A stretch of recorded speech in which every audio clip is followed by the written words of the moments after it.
Uno son las políticas de descentralización, que luego las iremos viendo más detenidamente. Otras son las políticas de incrementar y forzar la privatización de los sistemas educativos, que dejen de ser públicos y que pasen a ser privados. Otra es el control del currículum, de los contenidos, no solo ya de las asignaturas, como veremos, sino de los propios contenidos, de las evaluaciones, para que los contenidos queden también controlados, etc. Toda una política de credencialismo, jugando con palabras un tanto bonitas como son la excelencia, pero que luego ya veremos cómo es una palabra un poco envenenada.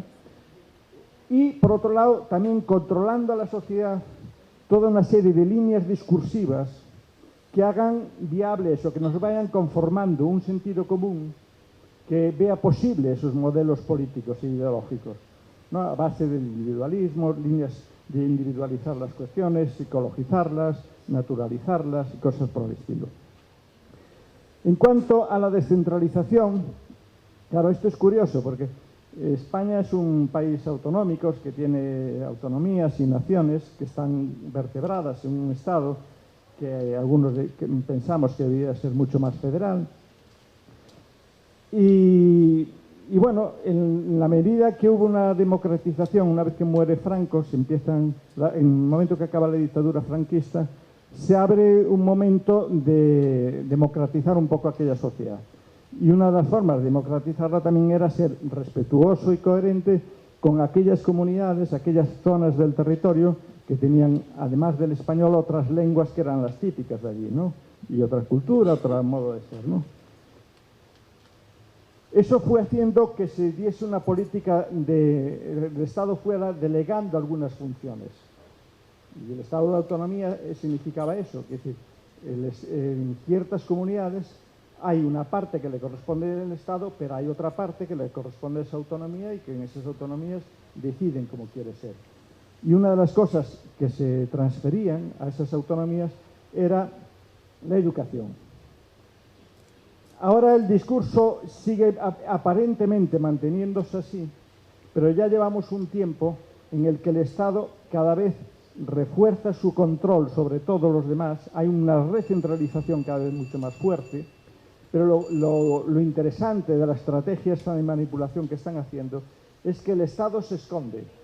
O sea, parece que delega todo, que no tiene responsabilidades mayores, pero lo que sí sabe hacer es que sabe que hay espacios que puede cederlos, que ahí no altera un poco la filosofía final, el objetivo final.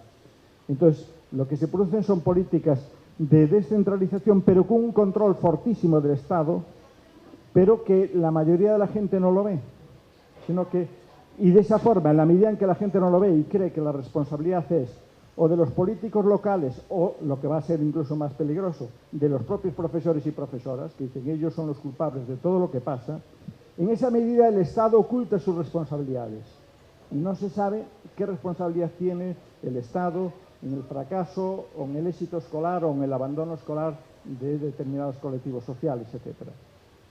Esa descentralización, ese ocultamiento, se va haciendo a través de una serie de estrategias. La primera estrategia, por ejemplo, o una de ellas, sin ponerlas por orden de jerarquía, porque funcionan todas en paralelo, es lo que podríamos llamar la delegación de poderes y funciones.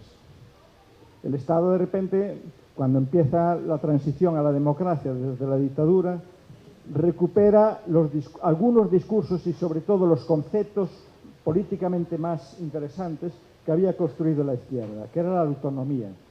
Queríamos autonomías políticas, que las comunidades tuvieran más autonomía política, y los colectivos profesionales como educación, pues queríamos eso, una autonomía de la institución escolar para adecuar y acomodar el currículum escolar a cada uno de los chicos y chicas que teníamos allí, en función de la comunidad en la que estábamos, de las lenguas que allí se hablaban, o de todo ese tipo de peculiaridades que allí podía haber.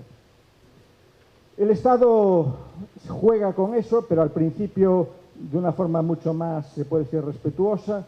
Con el paso del tiempo eso queda solamente en eslogan, pero controlando los grandes núcleos que aunque te den autonomía, tú no la puedes ejercer. Entonces, las palabras bonitas son los centros escolares tienen autonomía para adecuar su currículum, el profesorado, por supuesto, tiene autonomía, se le dice, luego ya lo veremos, y las familias. Entonces, La gran familia, las palabras bonitas son que hay libertad y que nosotros escojamos lo que hay ahí. El problema es que para ejercer la autonomía hay que satisfacer algunas condiciones. Primero es que esas personas tengan información. Por ejemplo, cuando se les dice a las familias, ustedes elijan el centro escolar que quieran. ¿Y con qué información? Porque el Estado no está dando información sobre lo que es, y no hay debates públicos sobre lo que es una educación de calidad, sobre cómo debe ser una buena educación. Entonces, si no hay información, es muy fácil que tú te sometas a la publicidad que hagan determinados centros, que van a ser los privados. Tienes que tener información, pero tienes que tener también información y capacidades.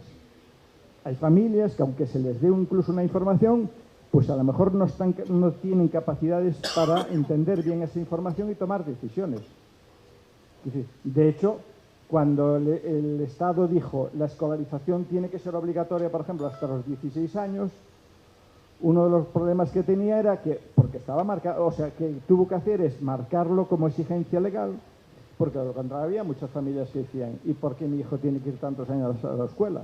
Si total, para hacer lo que yo hago, para hacer lo que yo quiero que vaya a hacer el día de mañana, no necesita ir a la escuela. Entonces, aunque esas familias se les daba información, pues o no la podían entender, o las capacidades que tenían no estaban adecuadas, etcétera, de alguna forma el resto de la ciudadanía tomaba decisiones protegiendo a esos chicos y chicas que por desgracia o por cultura vivían en una familia pues que no tenía suficiente capacidad como para tomar decisiones respetuosas con el futuro de sus hijos y hijas, sino que miraba un poco su propio bienestar o la propia comodidad o el sentido común que ellos tenían sobre lo que era eso.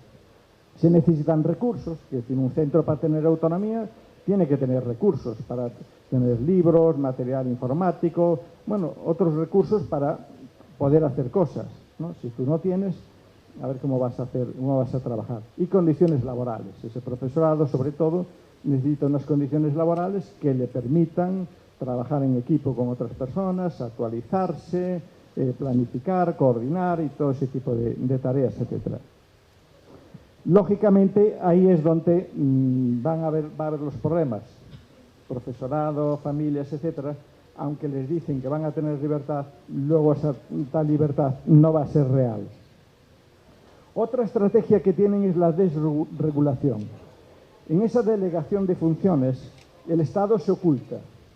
Entonces pasamos de un Estado que estaba continuamente sacando normativas, leyes, decretos sobre cómo tenía que ser el sistema educativo, a un Estado que cada vez saca menos, pero se concentra en los que son eficaces y los demás los va dejando.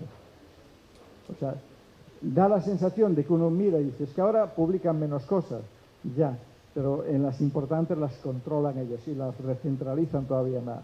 Entonces, hay una especie de desregulación que todavía hace que la sociedad perciba que los centros y el profesorado tiene mucha más autonomía de la que en realidad va a tener. Entonces, en la medida en que la sociedad perciba eso, cuando quiera criticar el sistema educativo, no va a criticar al Estado. O sea, no se va a ver la infraestructura, las condiciones que hacen que esa institución escolar sea así.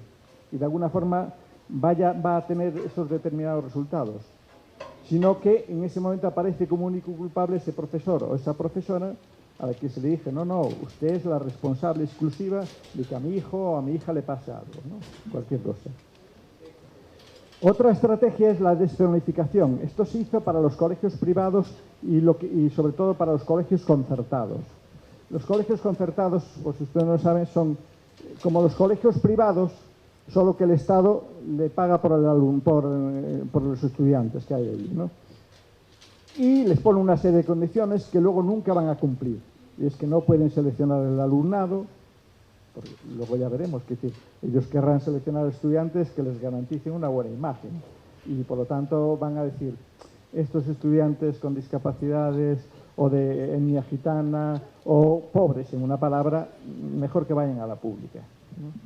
Entonces, pero en esa norma que tiene el Estado tú puedes escoger centros, pero dentro de un perímetro que tiene que ver con tu zona donde vives. La polémica en este momento, que llevamos ya años, pero en este momento todavía mucho más acuciada, y en alguna comunidad ya la rompieron, autónomas, es la deszonificación. No, usted elige el colegio donde quiera, en la zona que quiera de su ciudad.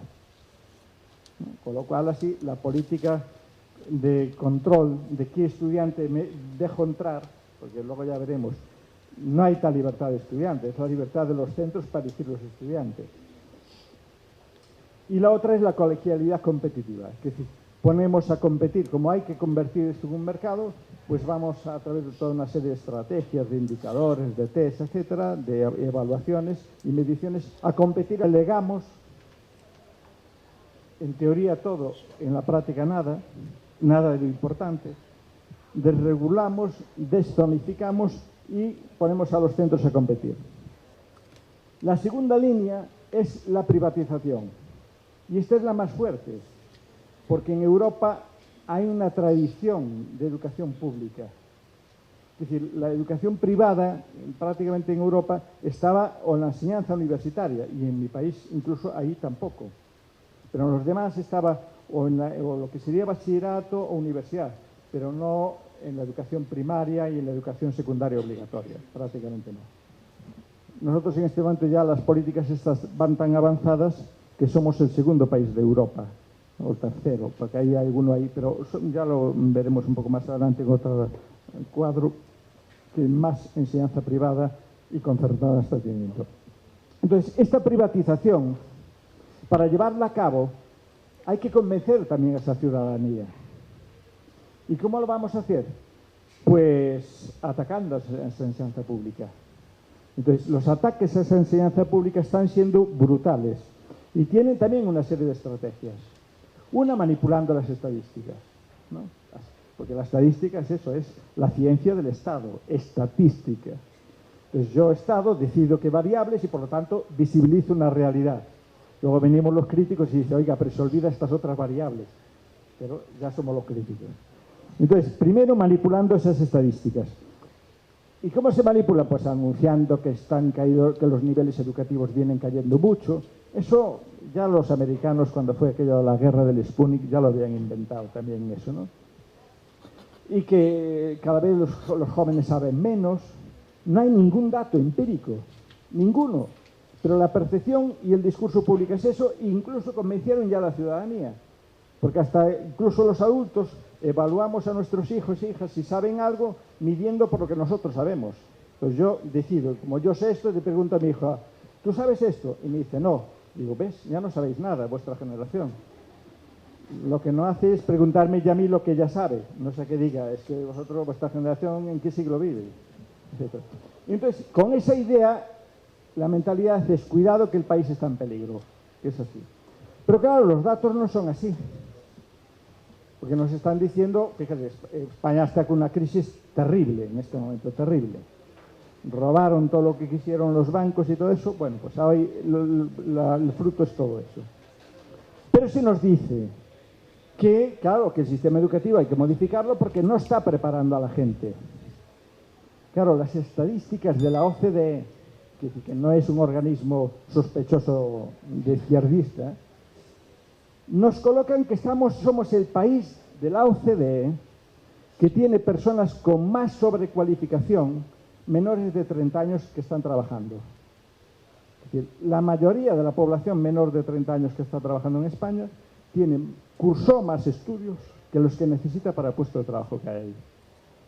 Fíjense, es una barbaridad. Y esas son estadísticas de ellos. Somos los que encabezamos esa estadística en el año 2007 y sigue subiendo. Ahora nos culpan a las universidades, pero los universitarios españoles, ahora, una vez que acaban, una vez que invertimos en ellos, está diciendo Finlandia, Suecia, Alemania, todos estos, oiga, mándamelos aquí que nosotros sí los queremos.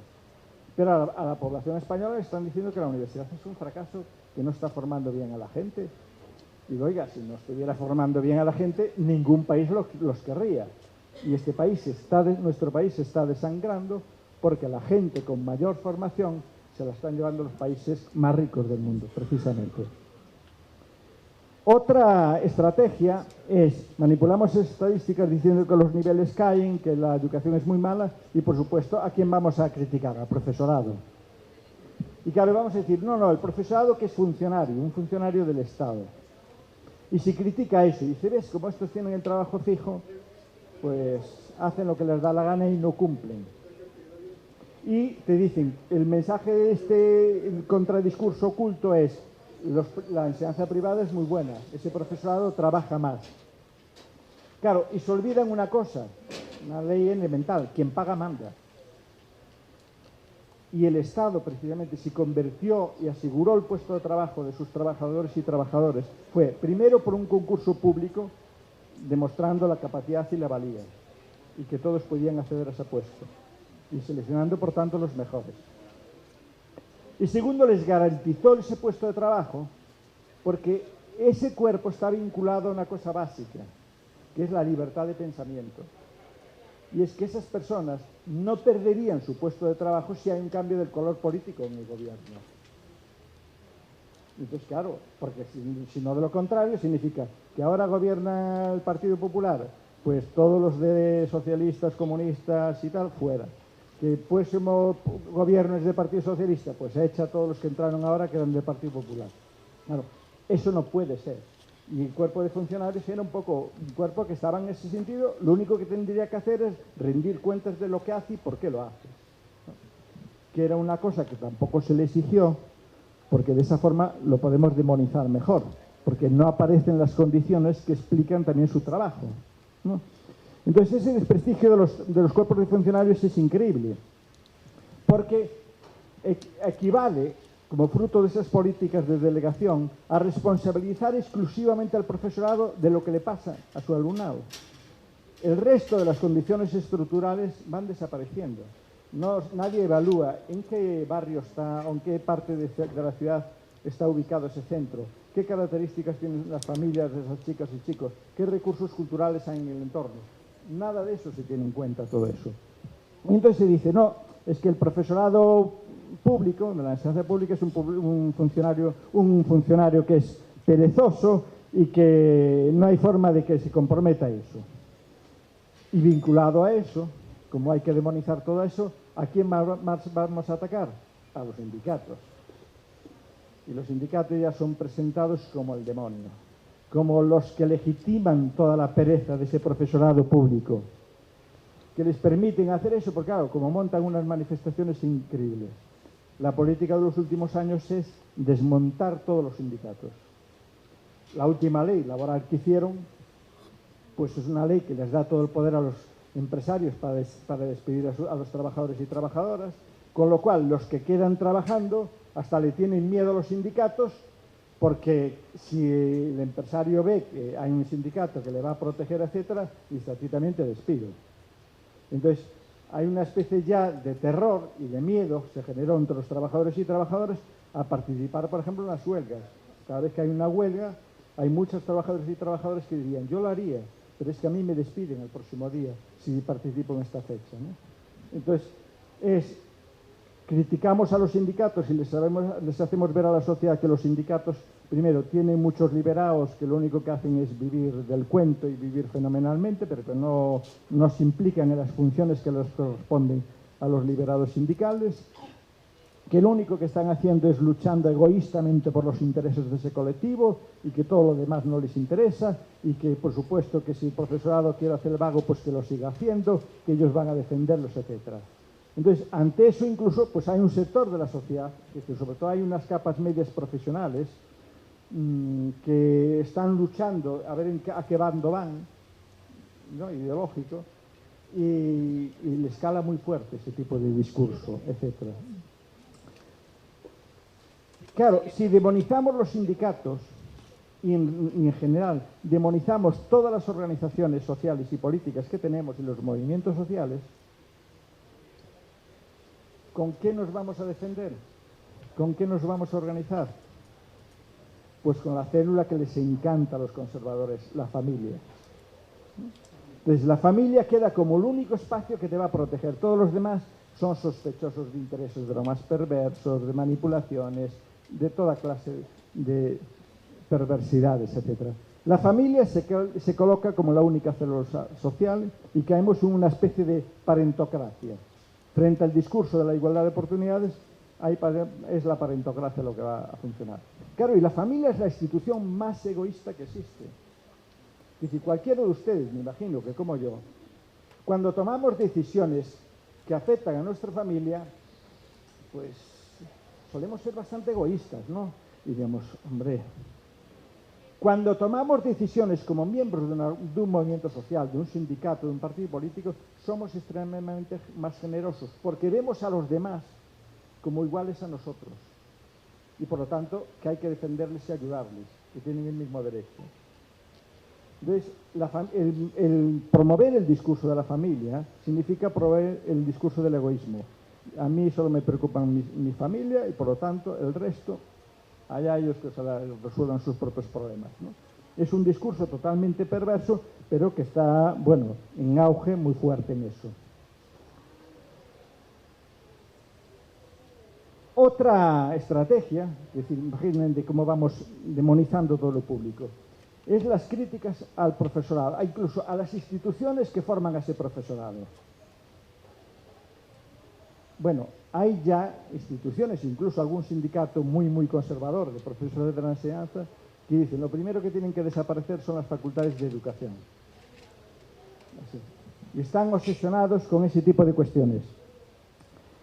¿Por qué critican a eso? Dicen es que las instituciones de formación de profesorado dan una formación muy ideológica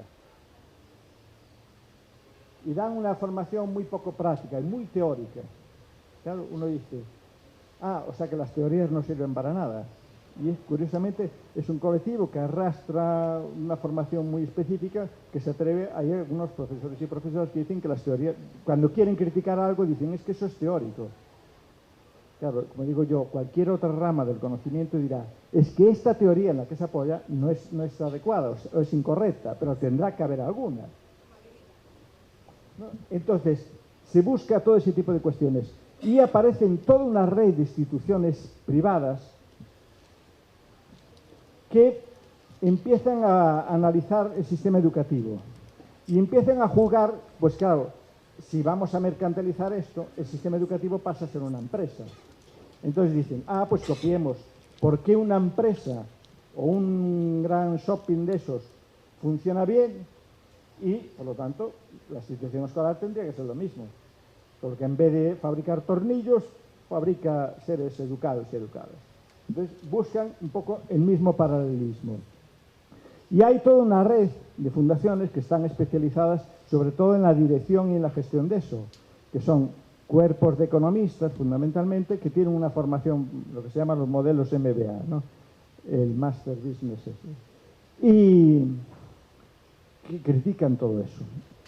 Y eso además viene por un tejido de redes que son lo que se llaman podemos etiquetar las fundaciones filantrocapitalistas.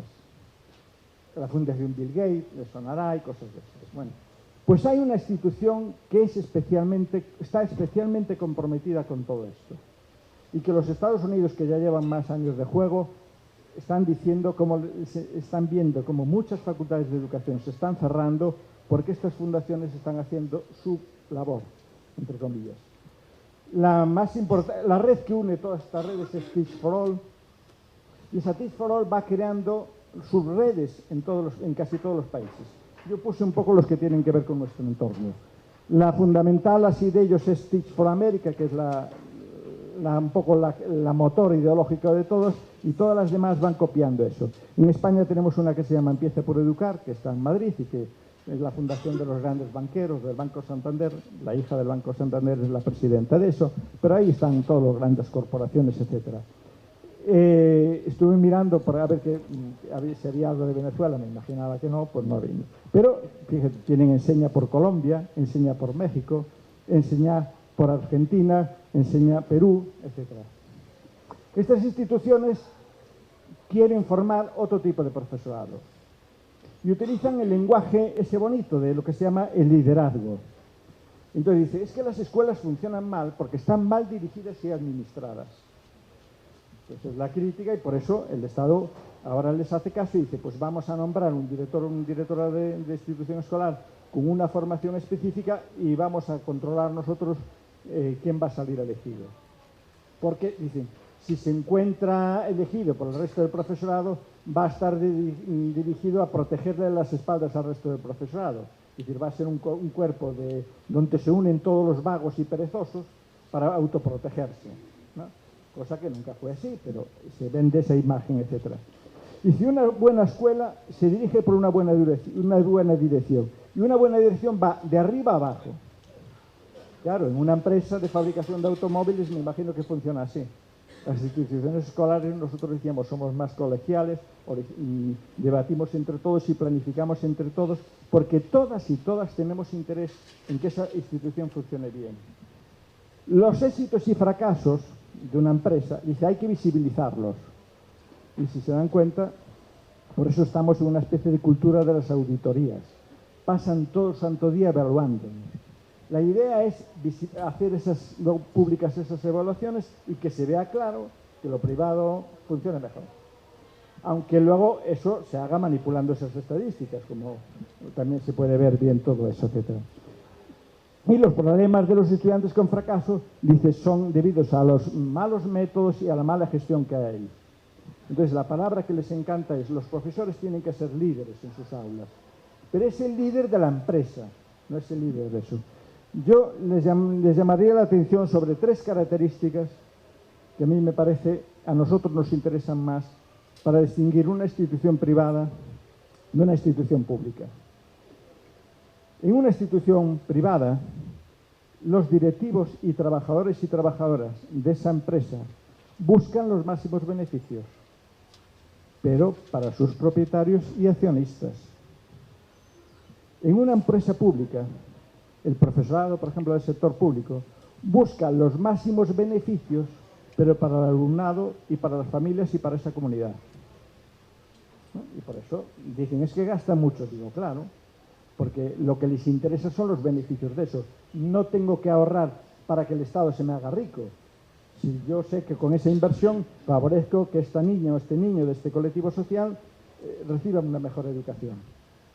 2, segunda característica. Las empresas privadas van a elegir para trabajar aquellos colectivos sociales con el que menos gastos van a poder hacer.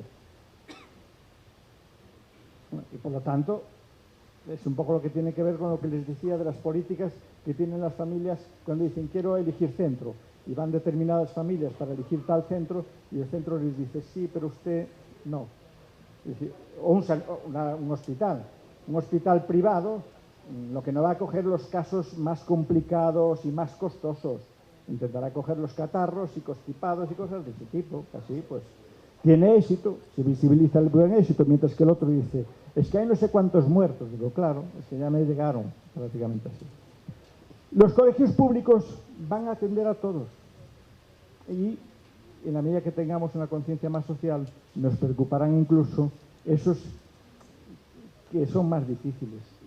Chicos y chicas con discapacidades, los colectivos sociales más desfavorecidos, inmigrantes pobres, etcétera, etcétera. Todo ese tipo de cuestiones, etcétera. Nos interesan todos aquellos colectivos que están sufriendo algún tipo de injusticia cultural, injusticia económica, sus familias, injusticia laboral, injusticias afectivas, porque claro, es otro tipo de injusticia, ¿no? Las personas que no ven satisfechos sus necesidades de cariño, de amistad y de solidaridad, etc. Y otra tercera característica es que las empresas privadas son jerárquicas y verticales. Está claro quién manda y tiene claro las decisiones de lo que hay que hacer y los demás obedecen. Las empresas públicas, los colegios públicos son estructuras democráticas en las que todos quienes participamos ahí, desde los representantes de la comunidad en las que está ubicado ese centro, hasta las familias de quienes están allí, hasta los propios, por supuesto el profesorado y por supuesto ese propio alumnado en la medida que va teniendo edad, lo consultamos y tomamos decisiones entre todos, porque se trata de que esa comunidad, que es una institución escolar, funcione lo mejor posible y con los mejores beneficios para todos y cada una de las personas que están allí, no para un colectivos privados para enriquecerse, etc. Mire, ¿cómo se está haciendo esto? Pues mire, los gobiernos autonómicos y el propio Estado están cada día dándoles más facilidades a los centros, primero para concertarlos. La concertación lo que los americanos llaman charter schools, digo por si hay gente que conoce ese modelo en Estados Unidos. Es un modelo que está muy apoyado por esas fundaciones tan generosas como es la Fundación Bill Gates y todas estas. Porque dicen, es la forma que tenemos de adelgazar al Estado, de obligarle a compartir con el sector privado los recursos que tenía destinados al sector público.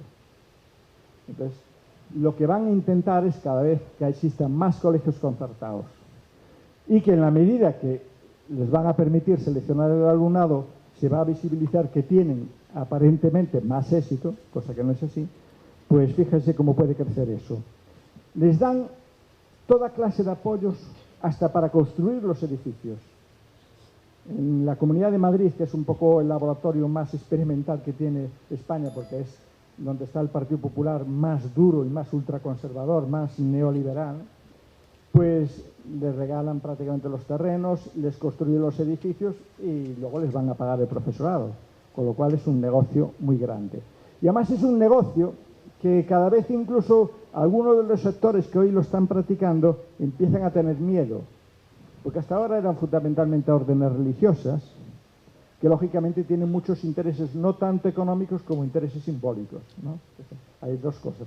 Pero cuidado, que igual que hay una cosa que se llama cadena McDonald's, hay cadenas similares en otros países de educación y que por supuesto van a venir aquí. Incluso en la ley ahora les facilitan, hay un artículo que les permite concertar hasta si tú tienes un poco distribuido por todo el Estado, conciertos en un sitio y obligas a los demás. Es decir, si en otra comunidad autónoma tienes un gobierno de otro color político que no admite la concertación, se la fuerzan desde el Estado central, etc. Entonces, apoyos a ese tipo de creaciones, facilidades para idearios de centros. O sea, los centros les dicen, bueno, puede usted también poner alguna línea que identifica su centro. Si yo digo, este centro es de ideario católico, ya no me va a entrar ningún niño, ninguna niña de población gitana, que suelen ser evangelistas, no me va a entrar ningún chico, ninguna chica africano, que suelen ser musulmanes o cosas por el estilo, etc. Entonces ya vamos seleccionando así cantidad de cosas ya. Otra estrategia es el establecimiento de estándares nacionales, de qué es lo que, cómo se demuestra que un estudiante es buen estudiante o no, a través de indicadores en cada una de las materias. Para eso hacemos evaluaciones centralizadas desde el Estado, con lo cual olvídense de eso que es primero de eso que se decía antes del currículum abierto, flexible y cosas por el estilo. Porque el Estado te dice qué tienes que educar, qué tienes que enseñar. Y hasta ahora decía, bueno, que tenemos que explicarle Cristóbal Colón, vale. Tú podías hacer dentro que todo el alumnado comprendiese muchas perspectivas y visiones sobre cómo se puede interpretar eso. Pero si a mí me das un indicador de rendimiento de eso y luego tú me evalúas, ya no tengo ninguna libertad. Voy a mirar, ¿tú qué vas a evaluar? Pues yo los voy a preparar para pasar tu evaluación y nada más. Se evalúan, se está desfigurando y desvirtuando todo lo que es la evaluación de los centros y del profesorado, se hacen rankings de centro, incluso hay desgravaciones fiscales, fíjense ustedes, tienen unas notas muy buenas y quedan muy bien en todas las evaluaciones. Entonces, si solo se evalúa eso, pues ya está, yo voy a evaluar a los ganadores, con lo cual, si logro atraérmelos, ya sé que voy a quedar ganador. Por lo tanto, inmigrantes pobres, grupos sociales desfavorecidos, colectivos de los que hay que deshacerse, personas con discapacidades, en un país que en los últimos años estaba llevando una política muy interesante de integración y de inclusión de colectivos sociales, y que por primera vez ya teníamos una generación de personas adultas que sabía relacionarse con chicos y chicas discapacitados, cosa que ninguna otra generación en la historia los había visto nunca, a no ser que los tuviera en la familia. Ahora convivió y aprendió a vivir con ellos en las aulas. Y por lo tanto, volvemos a agrupamientos segregados por ese alumnado. Los centros se van a agrupar y se van a segregar en función de quién es ese alumnado, etc. Con lo cual, en teoría, no estamos hablando de escuelas, estamos hablando de clubes. Un club es entre los iguales, las personas que comparten alguna afición se reúnen y practican su afición. La institución escolar era la institución en la que aprendíamos a vivir juntos.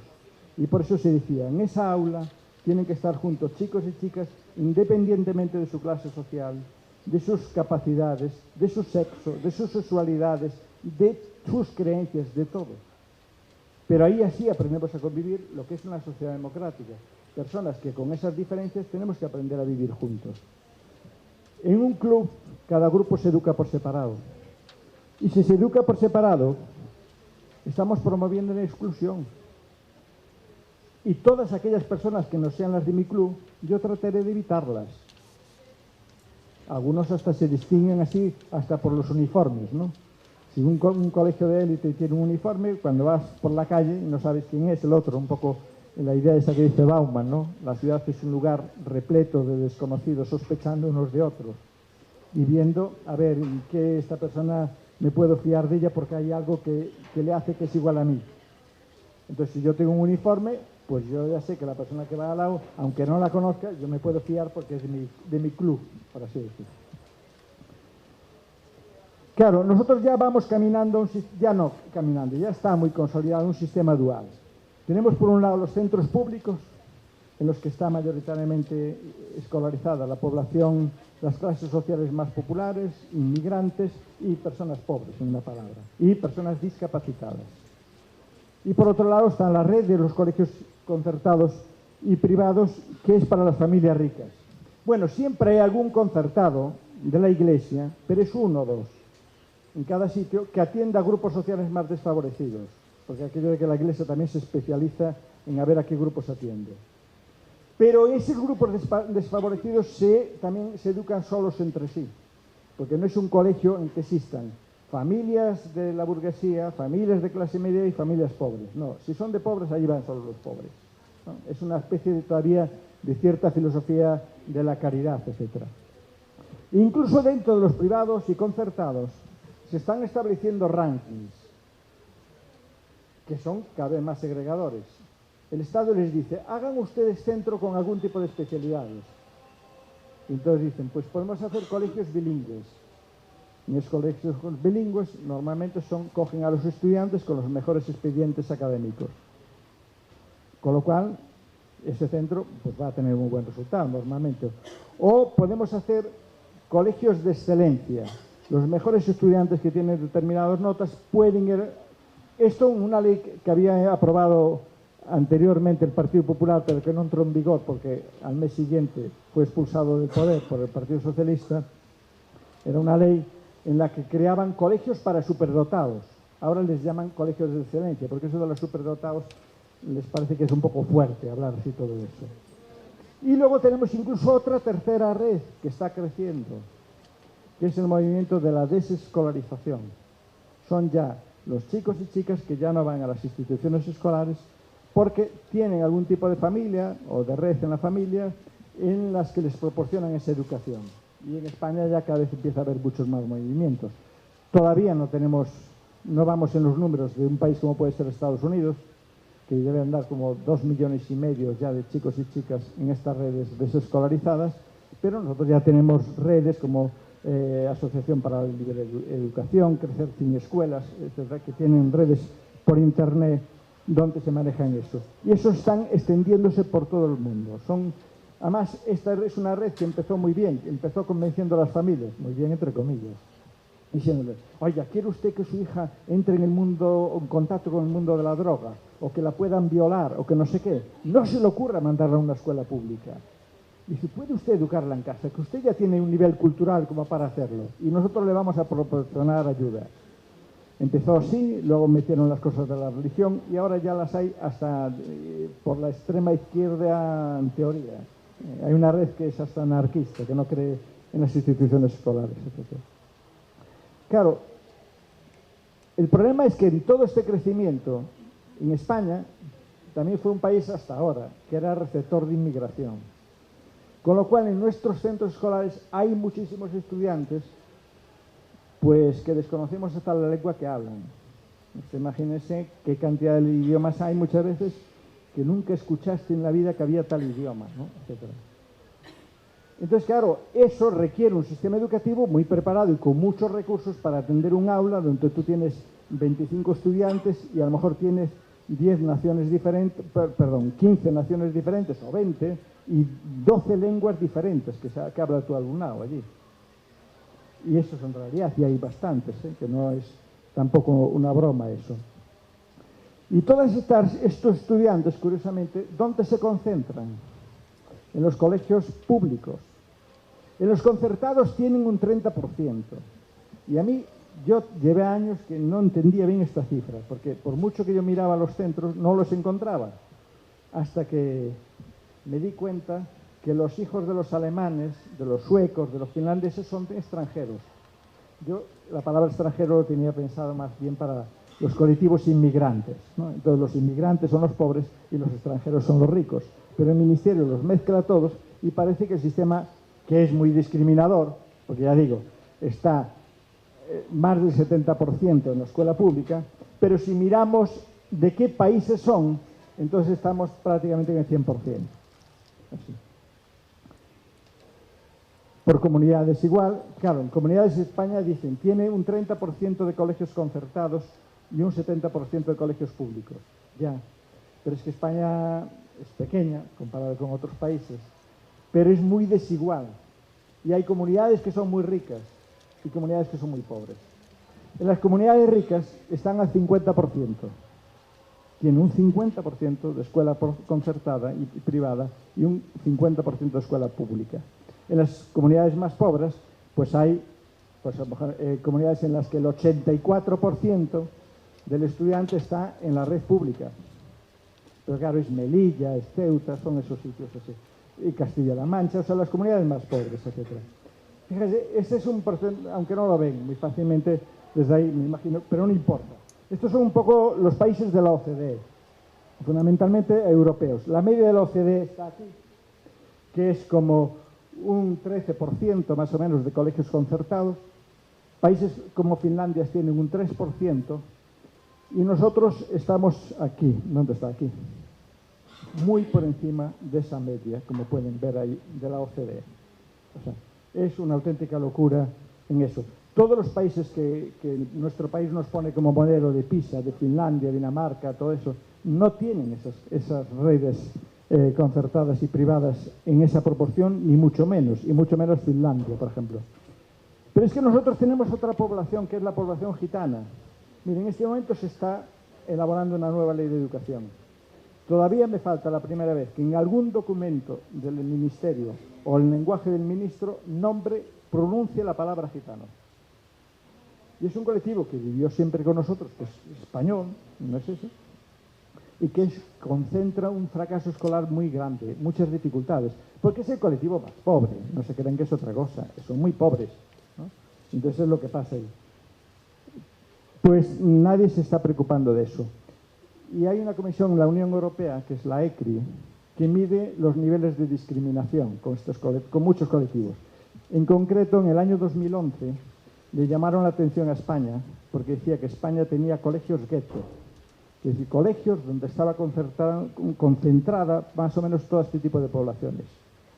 Claro, eso era una injusticia enorme. Le da una cantidad de recomendaciones y además la ECRI dice, recomendamos encarecidamente, no, fíjense qué recomendaciones dan. Y una de las cosas que dicen es que, por favor, revisen los métodos de cómo están los centros seleccionando al alumnado. Es un organismo de la Unión Europea, no es una comunidad izquierdista, sospechosa de no sé qué, no, es esto.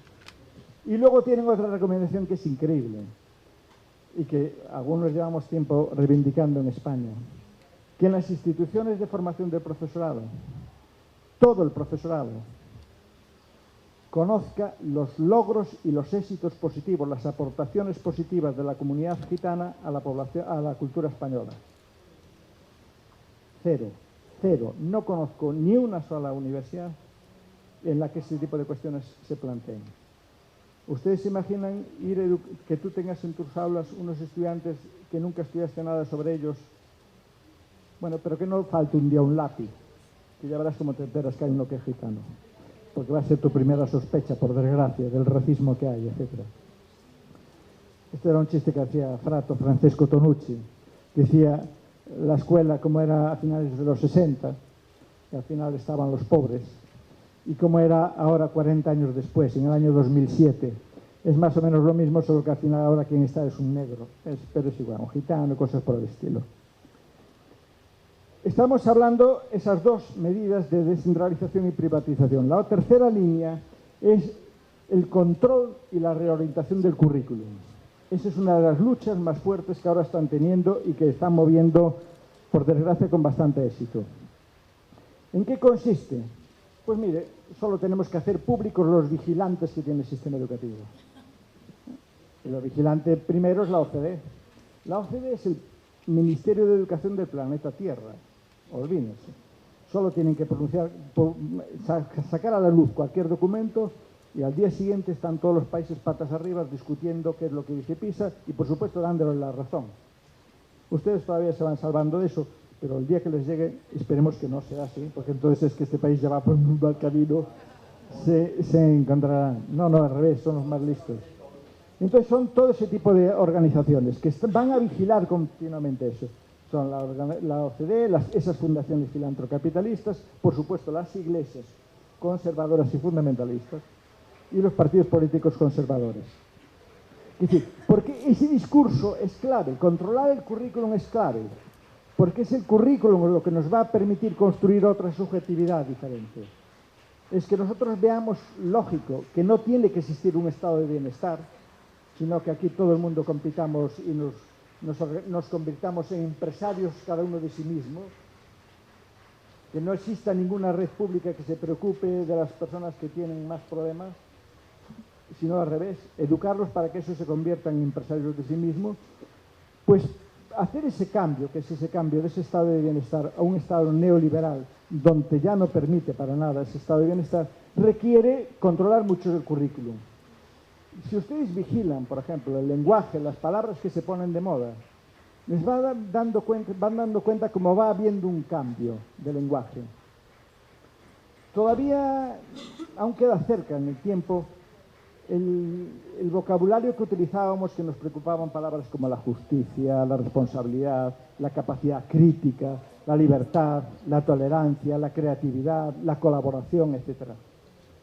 Todo ese lenguaje va desapareciendo ahora y ahora buscamos empleabilidad, es la palabra mágica que se está manejando en este momento en España, la calidad, claro, pero la calidad es yo te la mido y por lo tanto yo defino quién es la calidad. Entonces, claro, cuando uno dice que protestamos contra esos discursos de calidad y excelencia, alguno me puede decir, es que tú no quieres ser un profesor de calidad y excelente. Sí, lo que pasa es que quiero participar en la definición. No sea que me cuelen como calidad y excelencia lo que no lo es, etc. Competencias, etc. Hasta un concepto como buenas prácticas, que se generó. En mi país están obsesionados con las buenas prácticas. Sí. A alguno le tuve que decir, pero tú rastreaste quién creó ese concepto. Fue la OCDE. Y era para mirar las buenas prácticas a las empresas. Claro, como la educación es una empresa, transfirieron ahí. Pero es endemoniada ese concepto, etc. Fíjese. Nosotros estamos en este momento discutiendo una nueva... No, discutiendo no. Tragando unos documentos que nos están lanzando, que no hay ningún debate público, no hay forma. En las redes y esos sitios, sí, por supuesto, ahí hay mucho, ¿no? Pero oficialmente no hay ningún espacio para eso. Estamos ante una nueva ley de educación, que es la que yo le digo que es claramente ya neoliberal. El primer borrador que hicieron público de ella, las dos primeras líneas con las que empezaba, decían: la educación es el motor que promueve la competitividad de la economía y el nivel de prosperidad de un país. Busquen ustedes algún país del mundo que empezara de esa forma tan bárbara. Pues ahí está. Claro, a partir de ahí, ese documento traía las medidas para hacer posible eso, ¿no? Entonces, como hubo muchas protestas sobre eso, bueno, les dio un poco de vergüenza y ya en diciembre pasado sacaron otro borrador. Y, claro, cambiaron la introducción, que no la articulado. La introducción me hicieron ya hasta cosas bonitas, ¿no? Dice, los alumnos son el centro y la razón de ser de la educación. Digo, bueno, menos mal. Así empieza, donde ponían la empleabilidad antes. El aprendizaje en la escuela debe ir dirigido, fíjese qué cinismo, a formar personas autónomas, críticas y con pensamiento propio, sin modificar el articulado de la ley anterior. Dice, y luego tiene otra palabra más peligrosa. Todos los alumnos tienen un sueño. Todas las personas jóvenes tienen talento. Mire, es una palabra que yo cuando la vi me entró escalofrío. Digo, estos no saben cómo volver al código genético, que llevan toda la vida buscándolo. Entonces vuelven a los talentos, ¿no?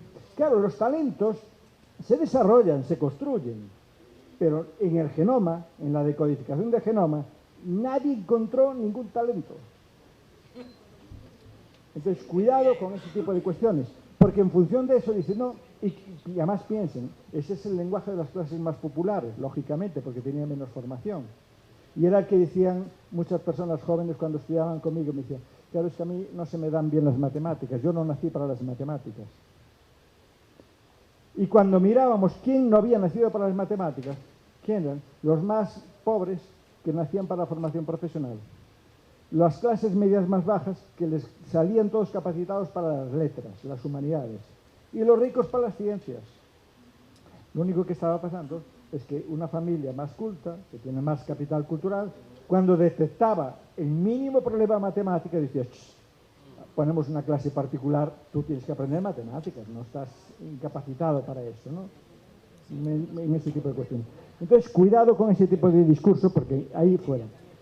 El Roto es un humorista muy poderoso que hay en España, que cada viñeta que saca es una tesis doctoral. Y entonces está leyendo el tercer borrador de la LOMCE, ¿no? de la ley esa. Y dice, qué claridad de confusión. ¿No? Me pareció magistral. Claro, pero fíjese, hasta los conceptos de ellos están manipulados. O sea, llevan una interpretación que se omite. Porque si dice, en vez de formar ciudadanos y ciudadanas, que decíamos hasta ahora siempre en las leyes, ahora, ¿se acuerdan de lo que les decía al principio? Formamos trabajadores y trabajadoras, mano de obra para el mercado laboral. Por eso, las palabras que ahora les encantan son palabras como empleabilidad y carácter emprendedor. El neoliberalismo nos convierte a cada uno en empresario de nosotros mismos, acuérdense. Claro, pero ese es el modelo capitalista.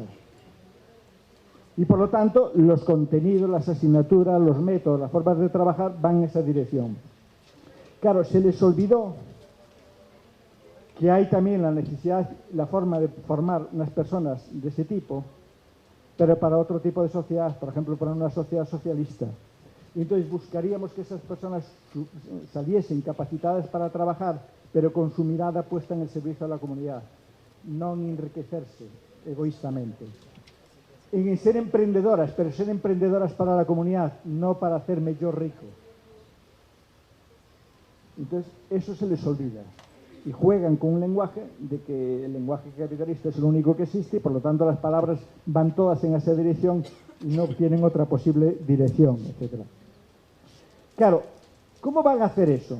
Controlamos qué asignaturas van a ser obligatorias. Controlamos qué horario va a tener cada una de esas asignaturas desde el Estado central. Controlamos los indicadores de rendimiento de cada una de esas asignaturas. Controlamos la evaluación externa, el Ministerio diseña las pruebas y las aplica de evaluación y ponemos reválidas. Es decir, todo un discurso que habíamos generado, pero con razón, de la flexibilidad, de la apertura, de cosas de esas, queda reducido a su esencia. Porque lo que tú vas a hacer, imagínese, si a su alumnado le van a someter a un test a final de curso para saber lo que sabe de tu asignatura, usted lo que va a hacer es prepararlo para pasar ese test, no para otro tipo de cuestiones.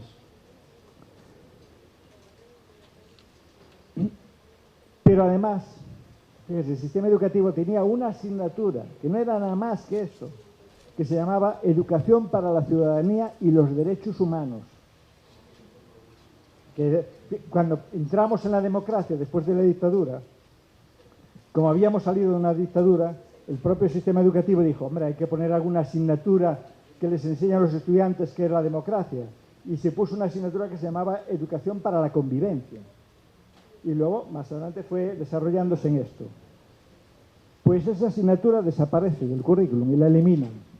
Y la razón que da, en palabras del propio ministro de Educación, es que hay que eliminar del currículum todos los temas conflictivos. ¿Se acuerdan que ponen en la introducción lo del pensamiento crítico y autónomo? No, pues si yo tengo la Biblia, salgo dogmático, lógicamente. El conocimiento religioso es dogmático para los creyentes. Pero el conocimiento social, por favor. ¿Dónde están las Biblias? Qué peligro, ¿no? Pues ahí lo tienen. En el primer borrador aquel, que hablaban del emprendimiento, esa asignatura la sustituían por otra que se llamaba Educación Cívica y Constitucional, y sin que conozcan la Constitución. En el siguiente, que cambiaron la introducción y la hicieron más bonita, esta asignatura, por si acaso, ya la retiraron. O sea, fíjense qué contradicciones más curiosas, etcétera, en eso. Se instala una racionalidad positiva. Fíjense cómo juegan con las palabras. En el preámbulo, en esa introducción que hay, da para mucho juego. Hablan sobre los resultados de los estudios comparativos que se hacen y en los que participa España. Y concluyen que es necesaria una reforma del sistema educativo que huya de los debates ideológicos. Así, textualmente. Que han dificultado el avance en los últimos años. Es necesaria una reforma sensata, práctica, que permita desarrollar al máximo el potencial del alumnado. ¿Ven el lenguaje? Pero miramos el articulado. Vamos a un conocimiento neutral, cuantificable, medible y objetivo. ¿Qué es lo que están utilizando para decir que el sistema educativo español está mal? Los resultados de PISA, solo.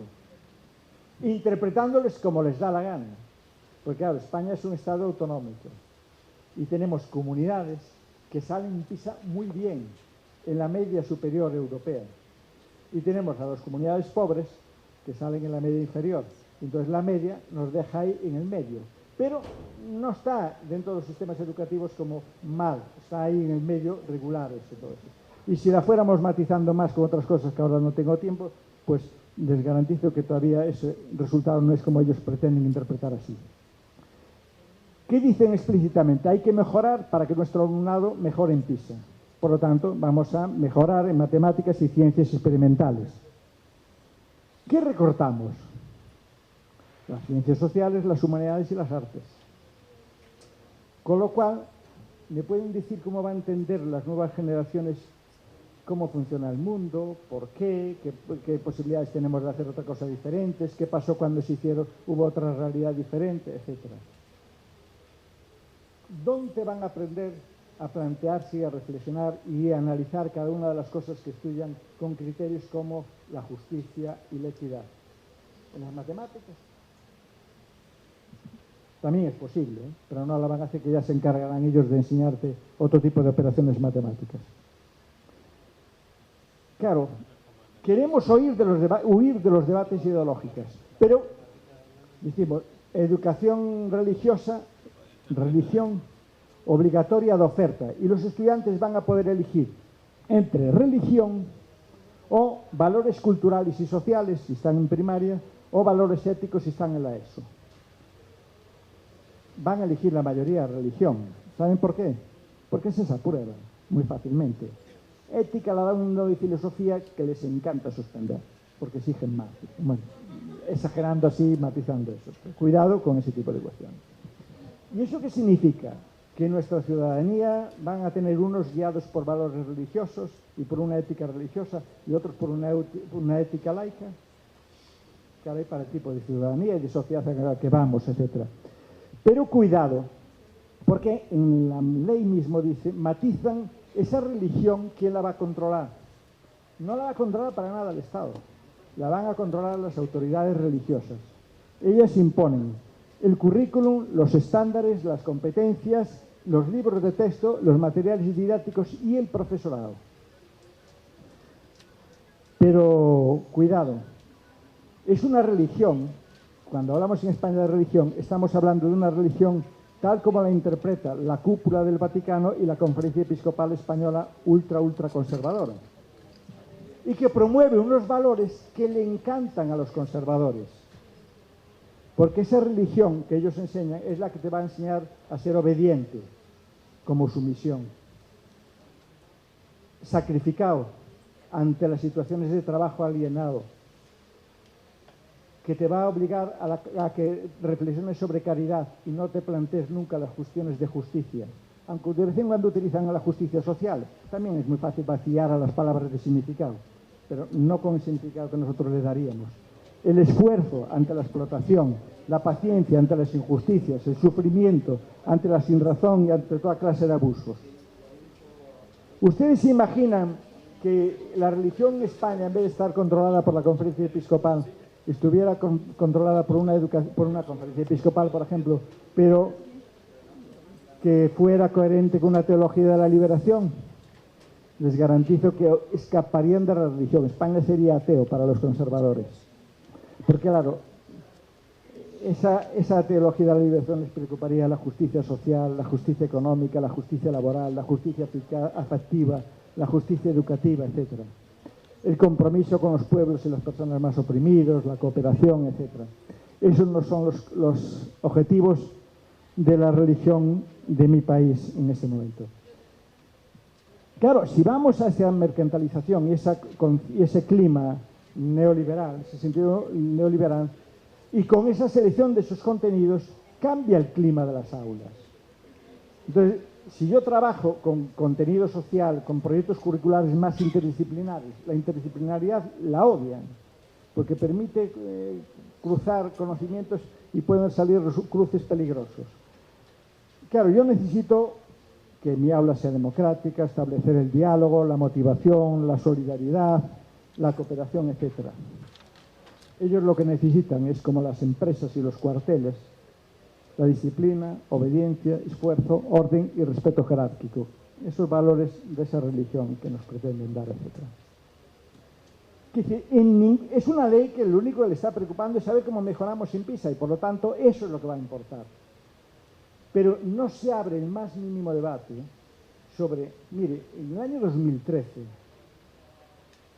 ¿qué cultura básica y mínima deberíamos ofertar a toda la ciudadanía en edad de escolarización? En función de lo que lleva pasando. Ese debate no existe. Con lo cual es muy fácil decir que los niveles caen y que los estudiantes están horrorizados en la escuela, porque todos los estudiantes se preguntan, ¿y esto para qué sirve? ¿Y qué son competencias del sistema educativo? Pues mira, entre otras cosas, hasta la escritura, que no la evalúa PISA. Y la escritura es la que nos dice realmente cómo está organizada la información en nuestros cerebros. Y si no, pónganse ustedes a escribir sobre cualquiera de los temas que crean que saben muy bien, y ya verán cómo se llevan sorpresas. Que no, la escritura no va tan fluida por ahí. Por supuesto, no se miden las capacidades para el debate, la comunicación respetuosa, la comunicación literaria, la capacidad de comprender un fenómeno histórico, un fenómeno artístico, un fenómeno... Nada, la educación ambiental, la educación para la salud, la educación para el consumo, el conocimiento sobre los medios de comunicación y todo lo que significa ese tipo de redes, etcétera, los hábitos culturales, la educación afectiva sexual, la educación deportiva, nada de eso se valora. Que si hay más cosas que no les voy a leer ahí. Pero eso es lo que decíamos, que era una educación integral. Que son capacidades que son importantes y algunas son imprescindibles para una sociedad que quiera ser democrática. Que es aprender a trabajar en equipo con otras personas que son diferentes, aprender a dialogar, a debatir, a argumentar, a dar opiniones informadas, etcétera, etcétera. Sí, pero fíjate, hasta la Constitución española se la olvidan, porque el artículo 27.2, y es una Constitución que no es nada del otro mundo, pero bueno, ese artículo dice, la educación tendrá por objeto el pleno desarrollo de la personalidad humana en el respeto a los principios democráticos de convivencia y a los derechos y libertades fundamentales. ¿Y esto dónde lo van a aprender? ¿En qué materias? Claro, era cuando creíamos en el estado de bienestar. La sociedad neoliberal, esto ya no interesa. Entonces tendrán que modificar la Constitución. Lo acabarán haciendo, lo que pasa es que tienen miedo a eso del rey. España hace 2-3 años, sí, va para el tercer año, firmó un compromiso con PISA que ya se evaluó este año. Este año se hizo evaluación de PISA y el próximo resultado sale en 2013. y van a evaluar la educación financiera. En el anteproyecto de ley no nombran nada de eso. Y yo decía, ¿y estos qué hacen? Yo hasta ya sospechaba si habían dado marcha atrás ahora y no habían dicho nada, etcétera.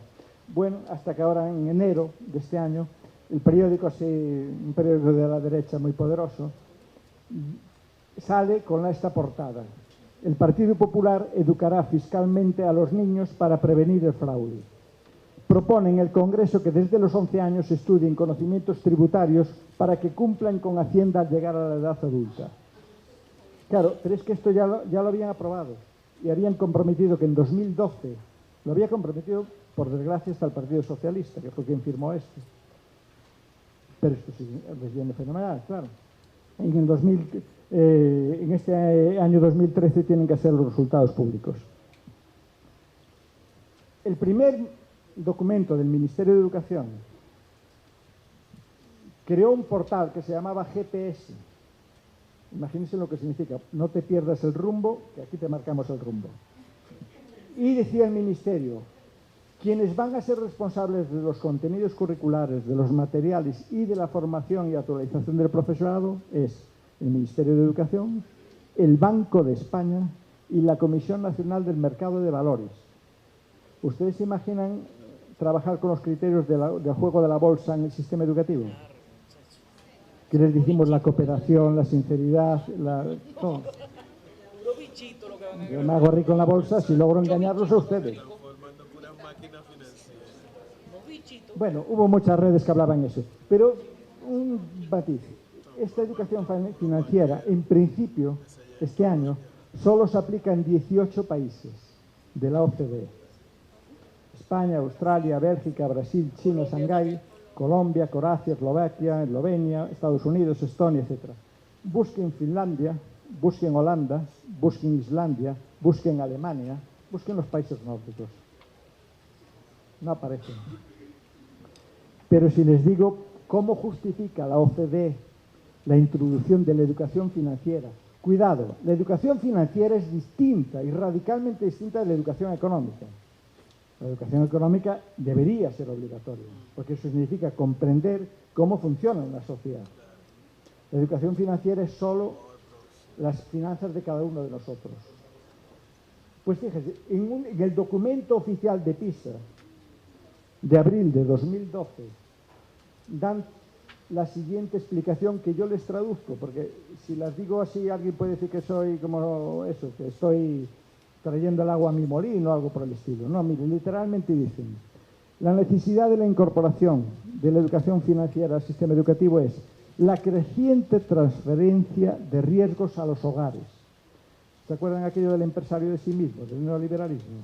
Bueno, pues aquí a los hogares, que son cada vez más responsables directos de las decisiones financieras esenciales para su bienestar en el futuro, debido precisamente principalmente a tres grandes sucesos. Uno, textualmente, las grandes transformaciones que sufrirán las pensiones de jubilación. Este lenguaje significa que no va a haber pensiones de jubilación públicas. Segundo, una mayor responsabilidad individual en los asuntos relacionados con la salud y enfermedad. Y, por tanto, la necesidad de contratar seguros personales para garantizar una cobertura sanitaria. Cuando yo era muy pequeñito le escuchaba a mi padre que había que ahorrar por si venía una enfermedad. Mi hija nunca me lo escuchó a mí, porque sabe que para eso pagamos una cuota en nuestro salario para la seguridad social y que la sanidad pública funciona muy bien. Pues ahora ya te dicen, contrata seguros privados. No, es que ya es necesario, tal como están en este momento los recortes en España en esto. Y tercera, la importancia para las familias de planificar e invertir adecuadamente en la educación de sus hijos e hijas. Mire, seguramente escucharon hablar de burbujas, de burbujas económicas en el sector de la construcción. Estados Unidos tiene una que no acaba de consolidarlo como tal burbuja, pero tiene unos problemas enormes. ¿Sabe cuáles? Que la mayoría de los estudiantes norteamericanos, si quieren hacer una carrera, tienen que pedir un crédito. Ese crédito tiene 2 años sin devolución, una vez que acaban sus estudios, y a partir de ahí empiezan a pagarlos. porque contaban que, bueno, que iban a ganar mucho dinero y por lo tanto podían ir pagando ese préstamo. El problema es que tienen menos trabajo, no hay trabajo o poco, y el que hay está menos pagado, con lo cual no pueden devolver los créditos a los bancos. Pues ese es el motor del sistema educativo. Y esa es la razón de la educación financiera. Cuando hagan públicos resultados dirá, la población española, los estudiantes españoles no tienen ni idea de educación financiera.